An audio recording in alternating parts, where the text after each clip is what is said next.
हम लोग श्रीमद् भागवतम के तीसरे स्कंद के 25वें अध्याय के 41वें श्लोक से आज हम शुरू करेंगे। पहला दिन इसके ऊपर। देखिए, हमने 40वें में एक इंपॉर्टेंट बात पढ़ी थी, भजन्ते अनन्या भक्त्या तान मृत्योर अति पारये।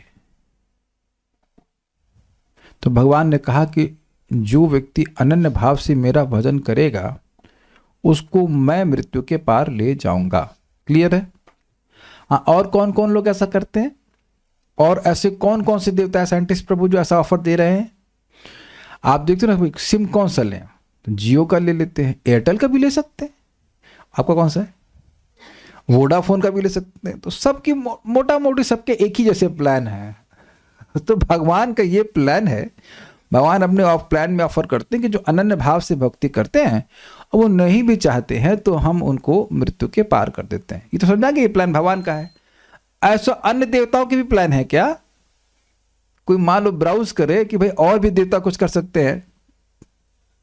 देखिए, भगवान इस श्लोक में कहेंगे कि मुझको छोड़कर, मुझ भगवान को छोड़कर अब किसी का भी भजन करोगे तो मुक्त नहीं हो सकते। थोड़ा डरा रहे हैं ये, मेरी पूजा नहीं करोगे तो तुम्हारा भय कभी नष्ट नहीं, संसार भय कभी नष्ट नहीं होगा। देखिए, एक बात समझिए, भगवान भगवत गीता में स्वयं कहते हैं कि जो देवताओं की पूजा की जाती है उससे छोटी छोटी सिद्धियां बड़ी आसानी से मिल जाती हैं। क्षिप्रम हिमानुषे लोके सिद्धिर भवति कर्मजा। कर्मों से उत्पन्न जो सिद्धियां हैं बहुत जल्दी प्राप्त हो जाती हैं। किसी का बुखार ठीक कर दिया, किसी को ये ठीक कर दिया, वो ऐसे लोग करते हैं। अन्य देवताओं की पूजा करके, एक यही बाबा हैं अटला चुंगी के आगे जाएंगे तो वो केवल मंत्र बोलकर आपकी नाभि को ठीक कर देंगे, लेकिन दिमाग नहीं ठीक कर सकते हैं। अगर नाभि डिग गई हो, अपने स्थान से हट गई हो, तो वो मंत्र बोल करके ठीक कर देंगे। हम इसलिए बोल रहे हैं कि हमारा खुद किया है, हम कहीं सुनी बात नहीं कर रहे हैं। मैं गया वहां पे, नाभि समझते हैं, नाभि खिसक जाती है तो थोड़ा सा पेट खराब हो जाता है। तो कुछ सुनाई नहीं पड़ा, मैंने कुछ मंत्र बोले वो, और मेरी नाभि ठीक हो गई। कहते जाओ। मैंने कहा क्या जाओ, और सही हो गई थी। लेकिन बुद्धि डिस्टर्ब है कि नहीं? जो देह नहीं हूं मैं, उसमें अपने को मान रहे कि नहीं देह? तो ये जो बुद्धि डिस्टर्ब होने वाली बात है, ये कोई देवता ठीक कर ही नहीं सकता है। देखिए, भगवान एक टेक अवे पॉइंट है जो लिख लीजिए अगर भूल जाते हैं। भगवान बिना मांगे मुक्ति दे देते हैं अपने भक्तों को, और जो देवता हैं वो मांगने पर भी मुक्ति नहीं दे सकते। ये नोट कर लीजिएगा, ये सबसे इंपॉर्टेंट पॉइंट है। इस थीम है, इसके अराउंड ये सारी बात हम करेंगे। सबको समझ में आ गया? मैं क्लास के अंत में पूछूंगा कि क्या सीखा आपने, क्या टेक अवे। किसी एक व्यक्ति को पूछ सकता हूं, उससे पहले जैसे बोल दो ना, जय भागवतम की वीडियो ऑफ कर देना, जिसका वीडियो ऑन होगा उसी को पूछूंगा। अगर भागना चाहते हैं। इतनी बात तो सबको समझ में आ जानी चाहिए कि भगवान किसी को भी मुक्ति दे सकते हैं। कल हम उस पर रुके थे, अगर आपको एंड में याद हो, एंड में बोले थे भगवान इज लिमिटलेस, उनकी कृपा सभी के लिए, सबको मुक्त कर सकते हैं। जो भी उनकी सभी लोग उनकी भक्ति कर सकते हैं अगर वो करना चाहें, ये बहुत इजी है। और जो भी उनकी भक्ति करेगा वो बिना मांगे उसको मुक्त कर देते हैं। तो यही बात अब भगवान समझा रहे हैं कि बेटा मतलब सॉरी माता, कि मेरे अलावा, मुझ भगवान के अलावा कहीं चले जाओ, ये प्लान नहीं मिलेगा। भगवान के भक्त यहां भी सुखी रहते हैं, और अब मोक्ष मतलब मृत्यु के बाद उनको मोक्ष भी अनसॉट रिजल्ट के रूप में मिल जाता है। Unsought means which they don't seek. जैसे हम डॉक्टर के पास जाते हैं, दवा इसलिए लेते हैं ताकि हम ठीक हो जाएं, तो ये this is a short result जो आप देख रहे हो, या सीकिंग दैट रिजल्ट।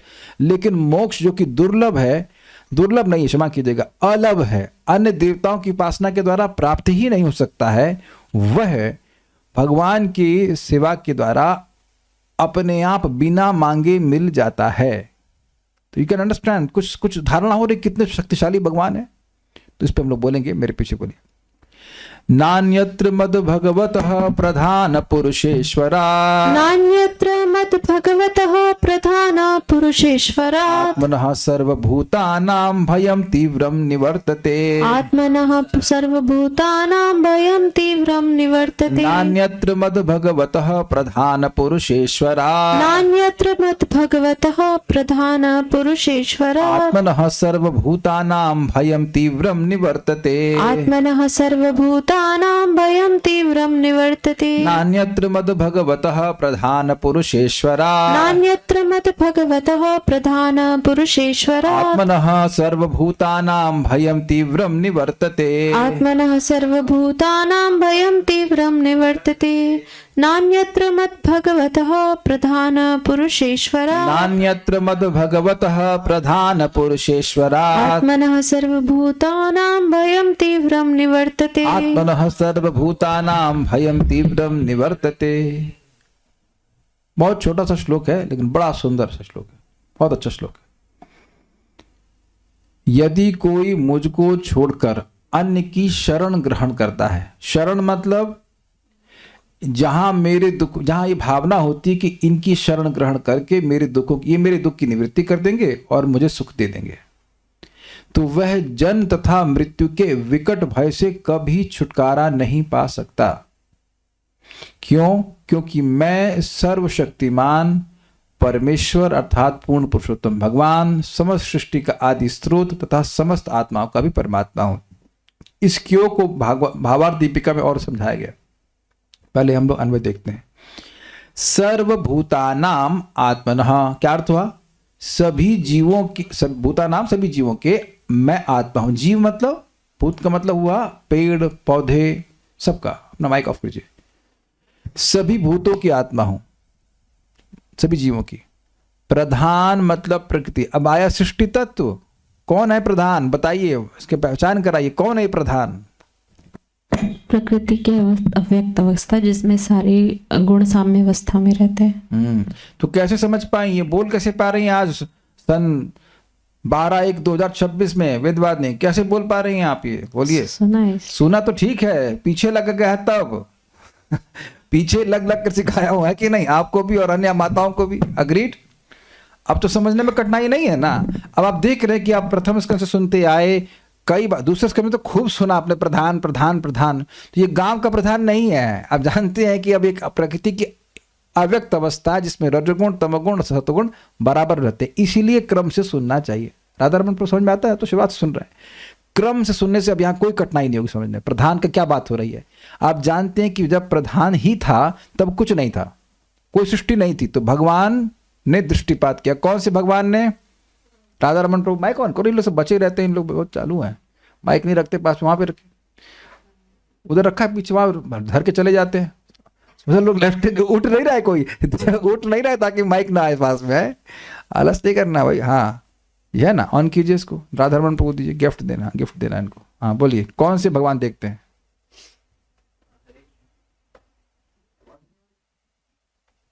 हाँ चलिए आप बता दीजिए, मेरे को दीजिए। कारुणोदकश विष्णु, महाविष्णु। गर्भ, कानु प्रिय माता जी गलत बोला, गर्भोदकश विष्णु नहीं, महाविष्णु जो कारण सागर में निवास करते हैं। गुड, ठीक है। तो वो प्रधान पर दृष्टिपात करते हैं और उससे फिर गुणों में डिस्टर्बेंस होता है। फिर सृष्टि होती है। किसकी सृष्टि होती है?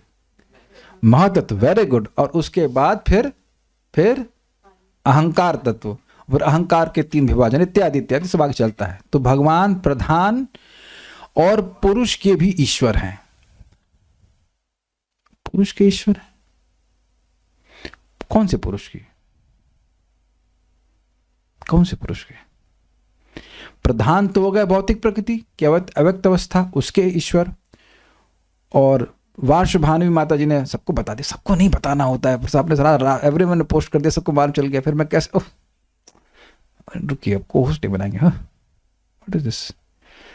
सबको नहीं बताना होता है, फिर सारी मिस्ट्री खुल जाती है। देखिए ये बड़ा इंटरेस्टिंग है। जब बोला सर्वभूतानाम आत्मना, तो कौन से भगवान याद आए? हाँ बोलिए बोलिए, माइक लीजिए, माइक लीजिए, ऑन कीजिए। हाँ बोलिए, कौन से भगवान याद आए? गर्भोदक्ष। परमात्मा तो याद आए, बिल्कुल। अब देखिए इंटरेस्टिंग पॉइंट है, सर्वभूतानाम आत्मा को लेंगे तो 3 प्रकार के परमात्मा हैं। संपूर्ण प्रकृति के परमात्मा हुए भगवान महाविष्णु, एक ब्रह्मांड के परमात्मा हुए गर्भोदक विष्णु, और हृदय में रहने वाले परमात्मा हुए क्षीरोदक विष्णु। ये तीनों में से आप कुछ भी ले सकते हो। अब प्रश्न है कि प्रधान पुरुषेश्वर का मतलब क्या हुआ?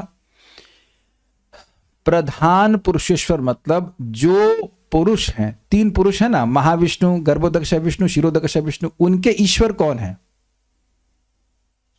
तो उनके ईश्वर हैं बलराम जी। बलराम जी से आते हैं प्रथम चतुर्व्यूह, फिर what is that, Pradyumna, Aniruddha, Vasudeva और संकर्षण। तो प्रथम संकर्षण से फिर चतुर्व्यूह आते हैं, वसुदेव, अनिरुद्ध, प्रद्युम्न और संकर्षण। अब द्वितीय संकर्षण से आते हैं महाविष्णु।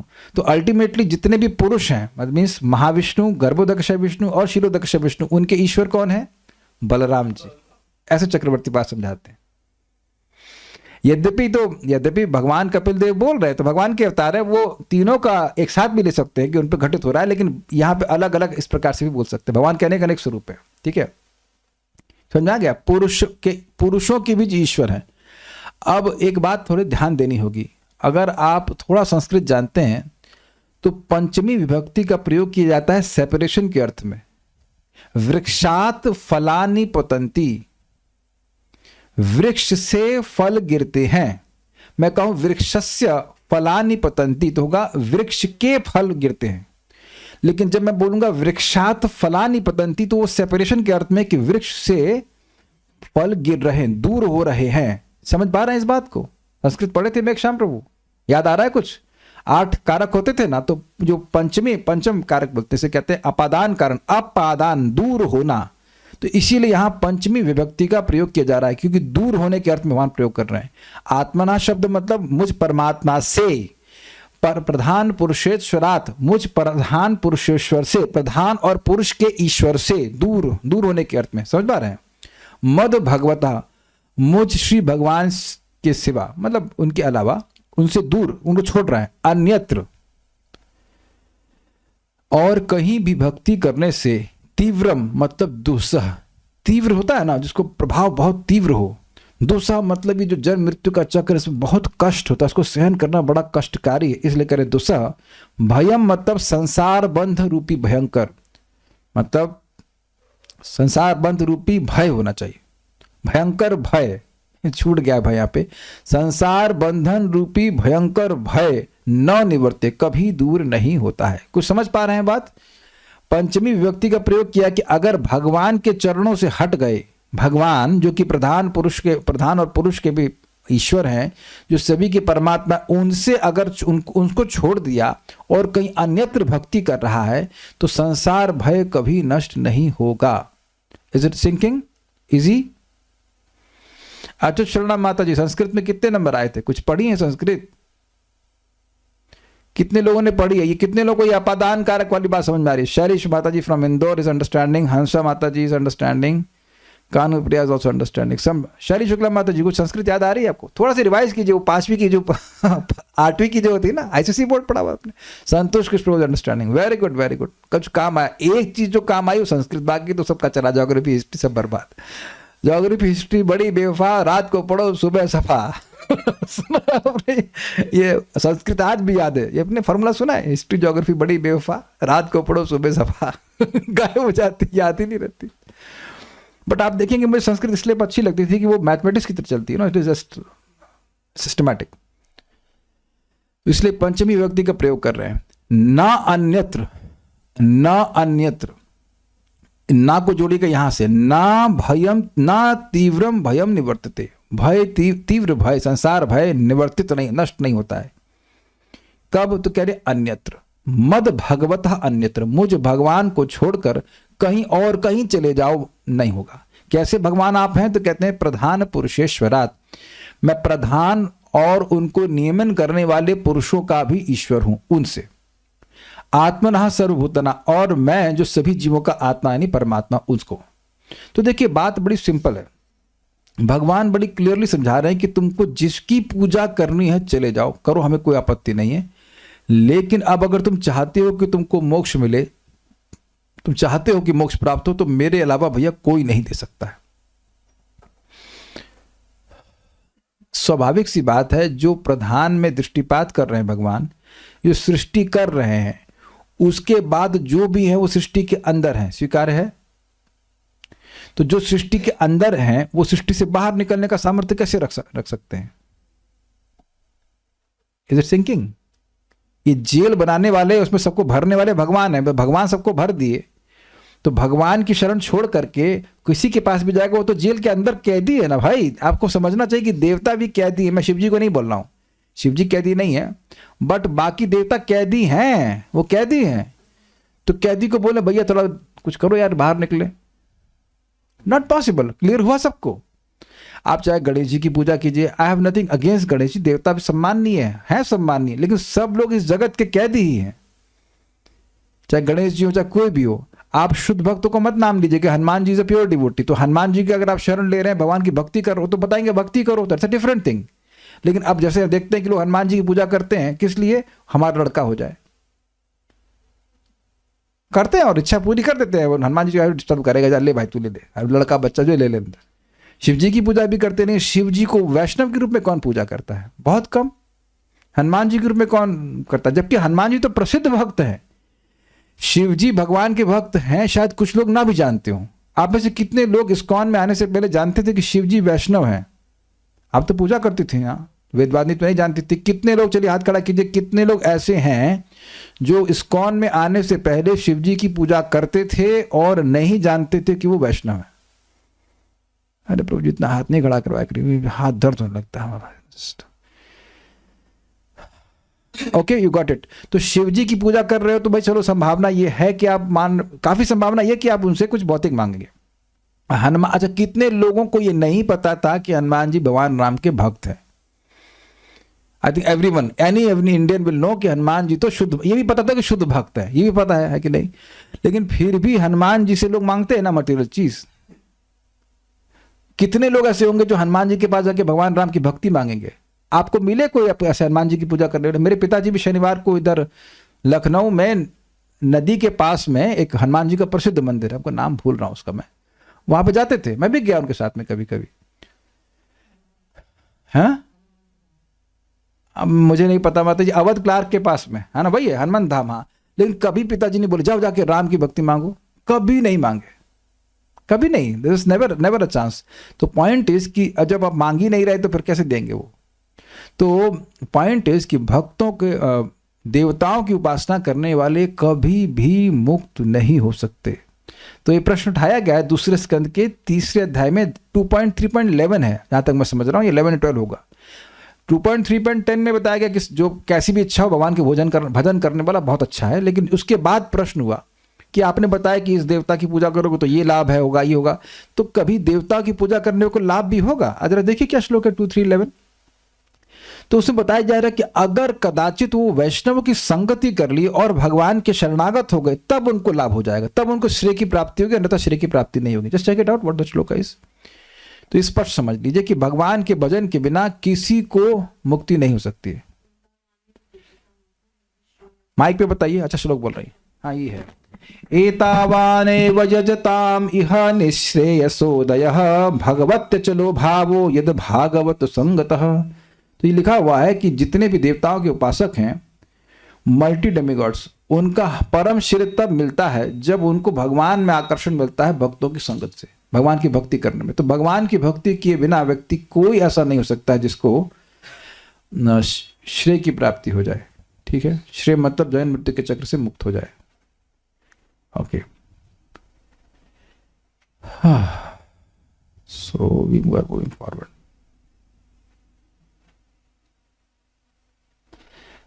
एक भक्त पूछ रहे हैं, अगर कोई शुद्ध भक्त है और देवता भी है तो क्या उसे भी जेल का कैदी ही के रूप में गिना जाएगा? नहीं, अंडरस्टूड है कि यमराज जी कैदी नहीं है, जो महाभागवत है। मैं इसीलिए बोला शिव जी हैं, ब्रह्मा जी वो कैदी नहीं है, क्योंकि वो जब ये खत्म होगा ब्रह्मांड तो भगवान के पास चले जाएंगे। ओके, सो ये सब बातें क्लियर हैं।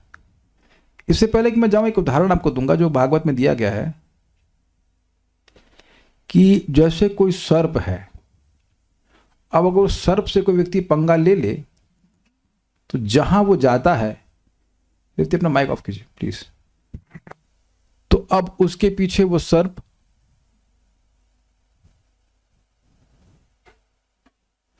तो जहां भी वो जाता है तो सर्प उसके पीछे पीछे जाता है। ऐसे ही इस ब्रह्मांड में व्यक्ति कहीं पे भी चला जाए, लेकिन काल सर्प जो है उसके पीछे लगा रहता है और उसको भयभीत करता रहता है। ये समझ में आया? लेकिन यह भी अनुभव है कि सर्प अग्नि से बहुत डरता है कि नहीं? अग्नि दिखाएंगे तो सर्प तुरंत भाग जाता है। वैसे ही जैसे ही कोई व्यक्ति जो काल सर्प से भयभीत है, माता देवकी भगवान से कह रही हैं, तो वो भगवान प्रकट हुए ना, तो वो बोलते हैं कि जैसे ही कोई आपकी चरणों की शरण में आता है तो वह तुरंत काल सर्प के भय से मुक्त हो जाता है। अब शरण में जाने का बिल्कुल स्पष्ट अर्थ है, भगवान की सेवा करता है, श्रवण कीर्तन स्मरण वंदन भक्ति करने लगता है, तुरंत वह काल के प्रभाव से मुक्त हो जाता है। प्रमाण आप जानते हैं 2317 भागवतम, आप उसको देख लीजिएगा, आयुर्हरति वै इत्यादि नोट कर लीजिएगा, श्लोक देखते रहिएगा ताकि समझ जाएं। जैसे ही आप भक्ति करते हैं, किसी भी प्रकार की भक्ति भगवान के चरणों में अर्पित की जाती है, तो आप काल के भय से बाहर चले जाते हो, काल के जोन से बाहर चले जाते हो। 2317 आयुर्हरति वै पुंसाम उद्यनस्तंचयन्नसौ तस्य ऋते यच्छणानि तमोत्तम श्लोक वार्तया। भावार्थ दीपिका देखते हैं। जो भक्त नहीं हैं उन लोगों की कभी भी मुक्ति नहीं होती है। I went very slow and you understood why I am saying this. आपके जो भी परिवार वाले हैं, जिनको भी आप जानते हैं, अगर वो कोई भक्ति नहीं किए तो वो कभी मुक्त नहीं हो सकते हैं। इसलिए आप करते रहो, क्योंकि आपके प्रभाव से वह भी हो जाएंगे। प्रमाण आप कार्तिक की महिमा में जानते हैं कि कार्तिक की महिमा के संबंध में एक प्रकरण में लिखा गया है कि जो वंशज पूर्वज हैं वो प्रार्थना करते हैं कि काश हमारा कोई एक भक्त वंश में आ जाए जो भगवान चक्री को दीपदान करे, तो भगवान की कृपा से हम भी मुक्त हो जाएंगे। तो कितनी बढ़िया बात है। ये बात बड़ी स्पष्ट आ रही है कि भक्त का कोई परिवार वाला भक्त न भी हो, उसका द्रोही भी क्यों ना हो। Does that make sense? लेकिन अगर वह भगवान की भक्ति कर रहा है, मतलब वो भक्त भगवान की भक्ति कर रहा है, तो भगवान की कृपा उस पर भी होगी। कुछ लॉजिक समझ रहे हैं? जो आपके माता पिता हैं, अगर मान लीजिए आपसे द्रोह कर रहे हैं क्योंकि आप बहुत गलत काम कर रहे हो, भगवान की भक्ति कर रहे हो, नहीं तो गलत काम होता है ना, तो उनको लग रहा है ऐसा गलत काम कर रहे हैं, आपको परेशान भी कर रहे हैं, ध्यान दीजिएगा, फिर भी भगवान की कृपा उस पर होगी। प्रमाण कोई है? हिरण्यकशिपु ने प्रहलाद महाराज को परेशान किया, लेकिन देह कौन दिया? प्रहलाद महाराज को देह कौन दिया? हिरण्याक्ष ने दिया, इंद्र ने दिया, किसने दिया? हिरण्यकशिपु ने दिया, और उसी देह से प्रहलाद महाराज भजन किए। This is very interesting. आपके माता पिता भक्त ना हो, लेकिन देह तो आपको दिए ना, उसी देह से भजन कर रहा है कि नहीं? Is it not there gift? मेरी माँ ने मुझे गिफ्ट दिया ना, ये भौतिक देह, वो तो खैर भक्त थी, लेकिन पिताजी माता, उसका बहुत बड़ा उपकार हुआ ना। मनुष्य देह सबसे बड़ा आपका गिफ्ट है भगवान के द्वारा। तो उसमें माध्यम कौन बन रहे हैं? माता पिता बन रहे हैं कि नहीं बन रहे? अब वो भक्त हो अभक्तों से मतलब नहीं है, लेकिन देह तो दिए ना। तो जो व्यक्ति कोई कार्य करता है, उसकी सहायता देने वाले को और करने वाले को बराबर लाभ मिलता है। तो अब आप भजन कर रहे हैं, तो क्या अपने माता पिता का हिस्सेदारी काट देंगे आप? क्यों अमृत प्रभु अपने पिताजी की हिस्सेदारी काट देंगे अपनी भक्ति में? नहीं काट सकते ना, क्योंकि देह तो आप चेंज नहीं करेंगे ना, हम लोग इसी देह से भजन करना है ना। Is it okay? तो भगवान इतने दयालु हैं कि अब जो व्यक्ति भगवान से द्वेष कर रहा है, फिर भी अगर भक्त से संबंधित फिर भी कृपा करते हैं। बड़े एग्जाम्पल दे सकता हूं, हिरण्यकशिपु का मान लीजिए। एक आपके लिए होमवर्क है, सार्वभौम भट्टाचार्य के दामाद का उद्धार महाप्रभु करते हैं, जबकि महाप्रभु को गाली देता है। मैं बता देता हूं यहाँ पे एक और याद, बड़ी सुंदर लीला है। सार्वभौम भट्टाचार्य चैतन्य महाप्रभु के प्रिय भक्त हैं, प्रेमी भक्त हैं। तो महाप्रभु को प्रसाद के लिए बुलाए सार्वभौम भट्टाचार्य, और इनका दामाद था, हम नाम भूल रहे उसका, है अमोघा यस, वो बड़ा सुंदर सीन है। तो अब वो सार्वभौम भट्टाचार्य जानते थे कि अमोघ जो है निंदक है, तो वो दरवाजे पे डंडा लेके खड़े थे कि आएगा तो पिटाई करके भगा दूंगा उसको, मैं आने नहीं दूंगा। तो हुआ क्या, महाप्रभु आ गए और प्रसाद इनको खिलाने लगे। क्या नाम, साठी माता नाम है उनका, समथिंग साठी माता समथिंग।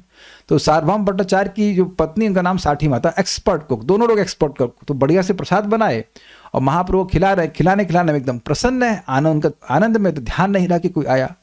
तो इतने में आ गए वो अमोघ और महाप्रभु को बोलता है, ये सन्यासियों को इतना इंद्रिय तृप्ति करता है, इतना भोजन करता है इत्यादि, और करके भाग गया। वो उसका उद्देश्य था कि पिन करके भाग जाए। और बाप रे, सार्वभौम भट्टाचार्य लिए लाठी और उसके पीछे मारने के लिए भागे, लेकिन वो तेजी से भाग गया। ये तो वृद्ध है और वो बड़ा रो रहे हैं, बड़े दुखी हो रहे हैं सार्वभौम भट्टाचार्य, ये क्यों आ गया, ये उसको मर जाना चाहिए, ऐसे कैसे करके बड़े दुखी हुए। तो सचेतन महाप्रभु कुछ उसको सीरियस नहीं लिए और प्रसाद पा करके फिर वो चले गए। अगले दिन उसको कॉलरा हो गया, कुछ डस्ट लूज मोशन होता है ना, वैसे नहीं कॉलरा हो गया था, अशुचि होते, अशुचि मतलब लगातार उसको लैट्रिन जाना पड़ता था। ऐसी उसकी हो गई हालत कि मतलब मरणासन अवस्था में आ गया। तो सार्वभौम भट्टाचार्य बड़े खुश हो गए, कि अच्छा है कि मेरी जो बेटी है वो विधवा हो जाए। अरे वो सब अच्छा, ऐसा दामाद हमको नहीं चाहिए। वो बड़ा खुश हुए। लेकिन महाप्रभु देखो, वो सॉरी बोलने भी नहीं आया। महाप्रभु उनकी कुटिया पे गए, मतलब ये जो अमोघ के, और उसकी छाती पे हाथ रखे, बोले तुम ब्राह्मण हो, ब्राह्मण है ना वो, तुम तुमको इस प्रकार से ये निंदा का, ये जो निंदा रूपी गंदगी है, मैं पैराफ्रेज कर रहा हूँ, इसको अपने हृदय में नहीं रखना चाहिए। This is amazing. और फिर वो उसका हृदय परिवर्तन हो जाता है, फिर वो महाप्रभु के शरण में आ जाता है, लाइक दैट। तो मैं दूसरा एग्जाम्पल आपको दिया। और हिरण्यकशिपु को तो आप जानते हैं, प्रहलाद महाराज को, अच्छा एक सिंपल सा क्वेश्चन, प्रहलाद महाराज को गोद में लिए पहले भगवान की हिरण्यकशिपु, उत्तर पता है आप लोगों को? जब भगवान अवतरित हुए तो पहले गोद में पापा को लिए कि बेटे को लिए? तो इंटरेस्टिंग है, पहले पापा को गोद में लिया, फाड़ दी, वो एक अलग बात है, लेकिन गोद में तो पहले हिरण्यकशिपु को लिए ना। एक एग्जाम्पल और लूंगा आपको, गजेंद्र का कथा सब जानते हैं। तो गजेंद्र के चरणों को पकड़ा हुआ था कि नहीं? ग्राह, पकड़ने का तरीका ठीक नहीं था, इंटेंशन भी ठीक नहीं थी, लेकिन पकड़ा हुआ था कि नहीं? तो पकड़ लिया तो उद्धार सबसे पहले किसका हुआ? ग्राह का हुआ। उसे गर्दन काटे, उसको मुक्त कर दिए, उसके बाद गजेंद्र को लेके गए। This is very interesting. तो हमने 3 एग्जाम्पल आपको दे दिए कि किसी तरह से भक्त से संबंध हो गया तो भक्त की मुक्ति तो है ही, उससे संबंधित लोगों की भी मुक्ति हो जाती है। इतने भगवान दयालु हैं। क्या कह रहे हैं? दुश्मन का मैं नहीं कह सकता, क्योंकि देखिए अब डिपेंड करता है, देखिए संबंध तो है ना, हिरण्यकशिपु का तो संबंध है, लेकिन दुश्मन का उद्धार नहीं करते हैं भगवान। भगवान तो नहीं, अपने प्रश्न अच्छा किया, क्या दुश्मन का भी करते हैं? अच्छा प्रश्न है। कुरुक्षेत्र में लिखा हुआ है हता गता स्वरूपम, तो वहां पर जितने भी लोग मरे वो सब अपने स्वरूप को प्राप्त किए। भीष्मदेव की स्तुति में प्रथम स्कंद में आप देख लीजिएगा, हता गता स्वरूपम, जो भी कुरुक्षेत्र में मारे गए वो सब स्वरूप को प्राप्त किए। तो अब एक प्रश्न है कि अब सभी लोग क्या अर्जुन के मित्र हैं? तो वहां तो देखा जा रहा है कि अर्जुन से जो दुश्मन है वो भी भगवान के पास चले गए। अच्छा, कितने लोगों को कुरुक्षेत्र में भगवान ने मारा? भगवान ने तो किसी को नहीं मारा, लेकिन भगवान उपस्थित है कुरुक्षेत्र की भूमि में, स्पेशली भगवान उपस्थित है। भगवान ने ऐसी व्यवस्था करी कि कोई भी मरता तो भगवान वहां पे रहते। तो इंटरेस्टिंग पॉइंट आप बोल रहे हैं कि भक्ति की तो बात छोड़िए, अगर भक्त से कुछ इस प्रकार की दुश्मनी है तो भी लाभ हो सकता है। मैं नहीं कह रहा हूं कि तुम भक्तों से दुश्मनी करो, लेकिन एक संभावना बन जाती है कि ऐसे में भी फायदा हो सकता है। हम दुश्मनी करने के लिए नहीं बोल रहे हैं, बट एक आपने जो प्रश्न किया तो मुझे स्मरण आ रहा है, कुरुक्षेत्र में ऐसा हुआ। कंस भी तो कहलाएगा। तो देखिए, कंस तो सीधे भगवान से द्वेष कर रहा था, वो तो आप जानते हैं भगवान ने मन लगाया हुआ था। लेकिन हाँ, अब देखिए कितनी अच्छी बात बोली, कंस ने भगवान में मन लगाया भय से, तब भी मुक्त हो गया। तो अब भक्तों की भय मतलब मुक्त होने में क्या शंका है? लेकिन कंस पॉइंट इज कि भगवान में मन लगाया हुआ था, ये बात है। यद्यपि वो देवताओं की पूजा भी कर रहा था, ये भी इंटरेस्टिंग बात है। बड़े बड़े अच्छे पॉइंट्स आ रहे हैं। कंस शिव जी की पूजा करता था, दुर्गा जी की उपासना करता था, भगवान में मन लगाता था, पूजा देवताओं की करता था। आपको पता है क्यों देवकी से माफी क्यों मांगा? वेद बात नहीं जानती हैं आप क्यों? हुआ ये कि, हाँ बोलिए बोलिए बोलिए माइक बोलिए, क्यों क्यों वो देवकी से अंत में माफी मांगा था, पता है आपको माफी मांगा था? हाँ दुर्गा जी प्रकट हुई थी हाँ देवकी माता के गर्भ से, तो वो सोच रहा था कि ये तो मेरी इष्ट देवी की को जन्म दिया है, हाँ, उनकी ये तो माता मेरी है। इष्ट देव की माता है। अरे बाप रे, हमसे बड़ा अपराध हो गया। तो उन अपनी आराध्या की माता जी को स्वाभाविक सी बात है कि सम्मान देगा, तो माता देवकी के प्रति उसको सम्मान की भावना हो गई। लेकिन बहुत इंटरेस्टिंग बात है, आप लोग ढूंढना पड़ेगा। प्रभुपाद जी 10th कैंटो में बताते हैं, कंस को केवल इतना पता था कि भगवान विष्णु को मारा नहीं जा सकता, वो इसीलिए भयभीत था। वो जानता था कि आएंगे मारेंगे और इनको नहीं मारा जा सकता है। वो इतनी ट्रांसेंडेंस का इतना इतना ज्ञान था कि भगवान विष्णु को मारा नहीं जा सकता। इसी से वह मुक्त हो गया। आप बहुत हल्के में मत लीजिएगा इस बात को। अभी भी यूट्यूब पे बहुत से मूर्ख इस प्रकार के वीडियो बनाते हैं, कृष्ण का हृदय जगन्नाथपुरी में उन्होंने मोटा सा दिखाते हैं, या कृष्ण को किसने मारा, यानी भगवान के प्रति उनकी मर्त बुद्धि होती। ऐसा व्यक्ति मुक्त नहीं हो सकता, ऐसा नहीं हो सकता। ये सबसे बड़ा अपराध भगवान के प्रति है। तो थोड़ा सा भी संपर्क भगवान का होगा, तुरंत भगवान मुक्ति देते। एक बार प्रणाम किया, ये ले भाई मुक्ति, ले भाई मुक्ति ले ले, ऐसे करके तुरंत। जो भक्त नहीं है उन लोगों की कभी भी मुक्ति नहीं होती है। तो अब एक बात आप समझ लीजिए, इसको चेंज कीजिए। जो भक्त हैं ऐसा कभी नहीं होता कि उनकी मुक्ति न हो। अब अच्छा लग रहा है सुनने में? ये भी है ना भारत प्रभु, समझ में आ रहा है आपको? जो भक्त नहीं है उन लोगों की कभी भी मुक्ति नहीं होती है। अब ये अपने बच्चों को समझाइएगा कि ठीक है बेटा, हिस्ट्री पे पढ़ो, ज्योग्राफी पढ़ो, केमिस्ट्री पढ़ो, कोई प्रॉब्लम नहीं है, भक्ति उसको रोक नहीं रही है। लेकिन ये नहीं है कि भक्ति एकदम छोड़ करके ये सब पढ़ो। इसीलिए बोल रहा हूं कि समझ में आया क्या? देखिए, मुझे समझ में आया तो मैंने आपको समझा लिया कि नहीं? तो अब आपको समझ में आया तो क्या प्रमाण है? किसी एक व्यक्ति को तो समझाइए। Can you make sense of my words? अगर मैं ये कहूं कि आपको समझ में आया तो मुझे समझ में आया, तब तो मैं समझा पाया आपको। क्यों भाई राधा रमन प्रभु, गलत कह रहे हैं? तो अब आपको समझ में आया तो मतलब आप किसी को समझा पाएंगे, कम से कम एक व्यक्ति को तो समझा पाएंगे। और ये इतनी बढ़िया बात है कि आप उसको समझाए बिना रह भी नहीं पाएंगे। Does that make? सिंपल सी बात कि भगवान के जो भक्त हैं उनकी मुक्ति होती ही है, और जो भक्त नहीं है भगवान के, उनको यस और कुछ मिल सकता है। त्यागी जी का बड़ा बंगला मिल सकता है, त्यागी जी को बड़ा बंगला मिल सकता है। त्यागी है ना, कृष्ण को त्याग दिए तो भगवान ने बड़ा बंगला दे दिया है। लेकिन अब जरूरी नहीं है कि वह मुक्त हो, बल्कि ये कह लीजिए कि मुक्त नहीं ही होंगे। बल्कि एक महाराज एक श्लोक कोट करते हैं कि नाम भगवान का छोड़ देगा तो जितना बंधन से, राम नाम नहीं ले रहा है, भगवान का नाम नहीं ले रहा है, तो जितना बंधन से मुक्त होने का प्रयास करेगा और बंधन में बन जाएगा। जिस दलदल में होता है, जितना निकलने का प्रयास करेगा और दब जाएगा अंदर। तो बात है कि जो भक्त नहीं है उन लोगों की कभी भी मुक्ति नहीं होती। इस बात को श्लोक में बतलाया गया। एक प्रश्न की बताने की जरूरत क्या है भैया? दोनों बातें बतानी पड़ती हैं, अन्वय व्यतिरेक। ये करोगे तो ये होगा और ये नहीं करोगे तो फिर ये नहीं मिलेगा, तब बात समझ में आती है।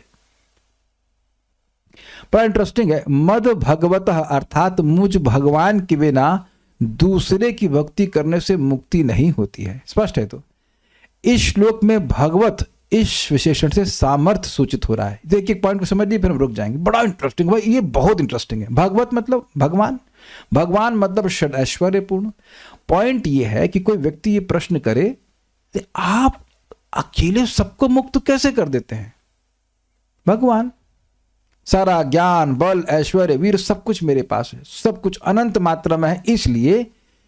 इसलिए क्योंकि मैं इस विशेष सामर्थ्य से युक्त हूं, इसलिए मैं किसी को भी मुक्त कर सकता हूं। ऐसा विशेष सामर्थ्य अन्य किसी के पास नहीं है, इसलिए वो मुक्त नहीं कर सकते। ये भगवत शब्द का महत्व है। समझ आ गया सबको? ठीक है। फिर कह रहे हैं प्रकृति पुरुषेश्वरात, इस विशेषण से निरपेक्षत्व सूचित किया है। मतलब देखिए, प्रकृति के ईश्वर हैं और पुरुषों के भी ईश्वर हैं। समझ में आ गया ना वो पुरुष तीनों? तो अब क्या इसका मतलब है? नियामक है। जब प्रकृति और पुरुष के ईश्वर है तो काल के भी ईश्वर है। मुक्त होना मतलब काल के परे चले जाना। तो जो स्वयं काल के परे है, उनका नियामक है। काल के परे भी हैं भगवान और काल के नियामक भी हैं। काल के परे तो वैकुंठ के वासी भी हैं, लेकिन वो प्रकृति और पुरुष के ईश्वर नहीं है। कुछ समझ रहे ना बात?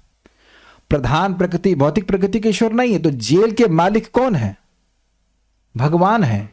तो जो मालिक है, जो जेल का मालिक है, जो जेल के वो किसी भी जेल के नियम पर डिपेंड नहीं करता। इसे कहते हैं निरपेक्ष। कुछ समझ पा रहे हैं? अब मैंने समझाया था अपेक्षा। जैसे खिचड़ी बनाने में सबसे इंपॉर्टेंट है पहले तो बर्तन होना चाहिए, हाथ में थोड़ा बनाएंगे आप।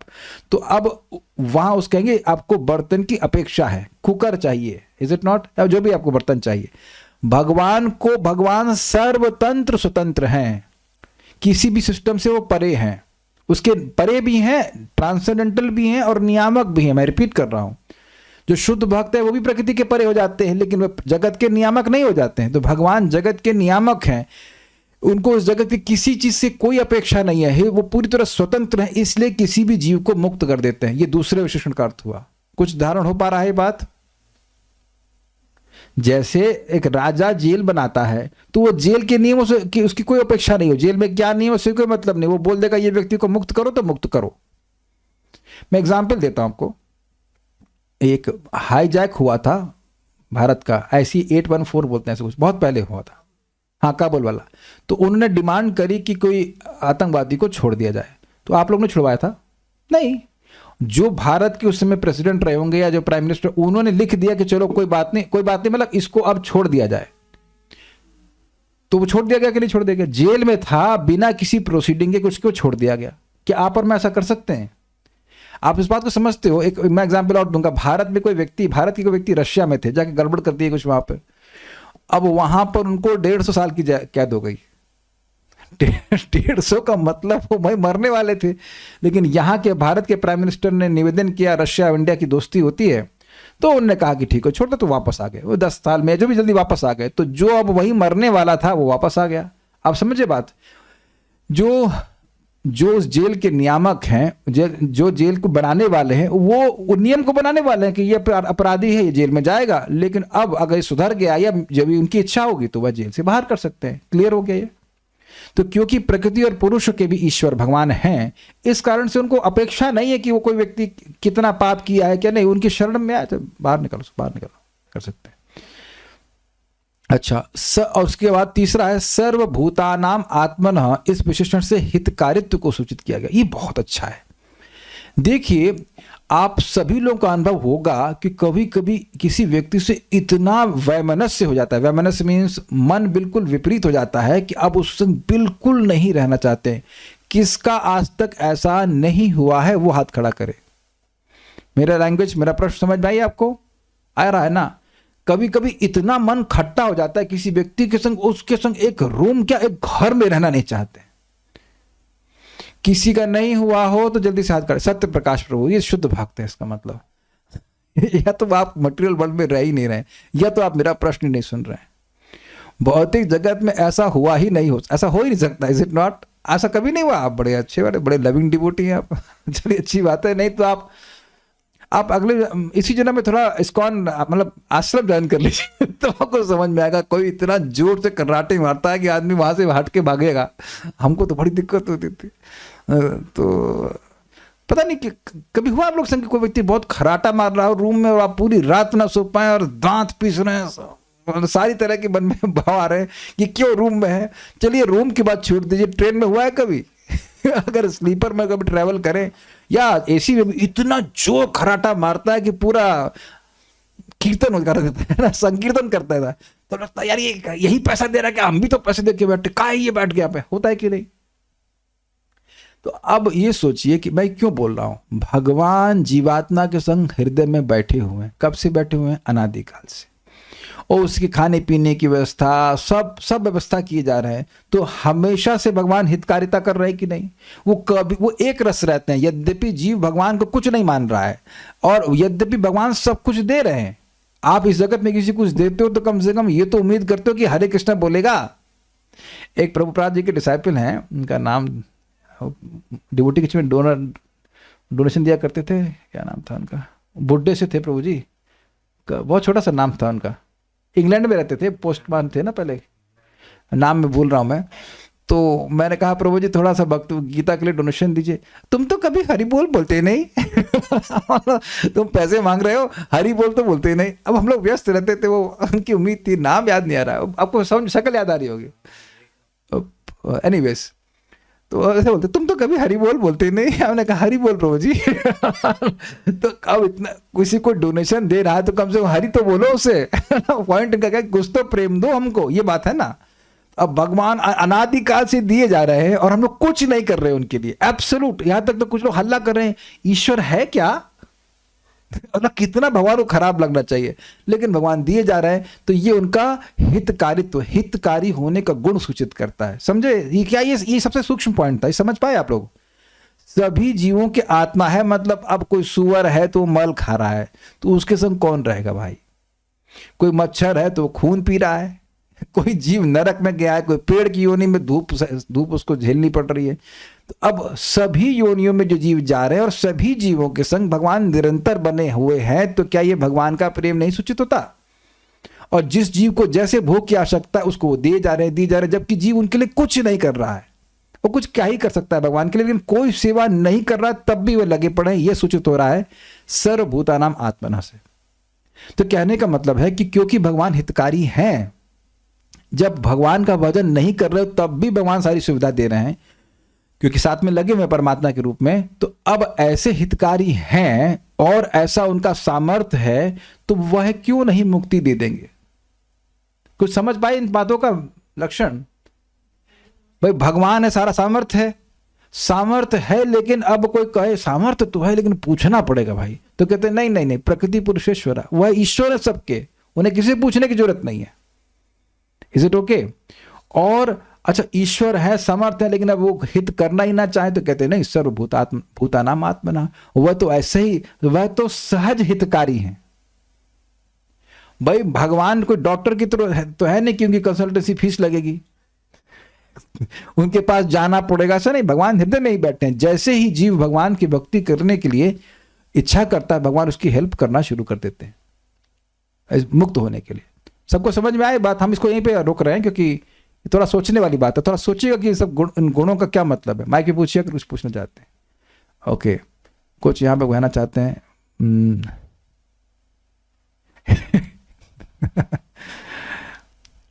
ओके, भगवान को जो प्रणाम करता है उनको भी मुक्ति दे देते हैं, और दूसरी तरफ कहते हैं कि भक्ति करने वालों को मुक्ति मिलती है।